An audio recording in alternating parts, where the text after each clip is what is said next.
ඇයි අම්මි ගාවට යන්න ඕනේ? නිකන් බෑ දැන් ඉස්කෝලේ ඇවිල්ලා අපි සින්දුවක් කියලා කෑම කාලේ යන්. Go and sit Gennaro. අම්මා යන් ටීචර්ස් ගන්නද? එන්න ටීචර්. ඇයි බත් කන්න බැරි? ඔයාට ලොකු වෙන්න ඕනේ නැද්ද බත් කාලා? ඇයි අනේ ගියන් අපි ගිහින් ඉස්කෝලේ වැඩක් කරමු දැන් කලෑ කරමු. එහෙනම් මොනවද පුතාට ඕනේ? මොකක්ද අම්මා? Go and sit බබා. ඇයි අම්මි ගාවට යන්න ඕනේ? නිකන් නෙయ్యනේ. චානදි මොකද්ද ප්‍රශ්නේ?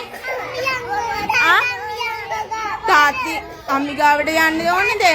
තාත්ති අම්මි ගාවටද යන්න ඕනේ. හා යන් අපි දැන් කෑම කාලේ යන්. චානදි go and sit. චානදි very good. Go and sit චානදි. ආ ටීචර් එන්න. ඔයත් ගිහින් සිට් වුණා ටීචර්. ඔයාව ගෙදර අරිනවා. අපෝ ඔහොම බෑ නෝටි කමට. ටීචර් ආදරේ නැද්ද ඔයා? එහෙනම් කාටද ආදරේ? අම්මට ආදරේ. එහෙනම් ඉතින් අපි යන්. මේක ඉවර වෙලා යන්.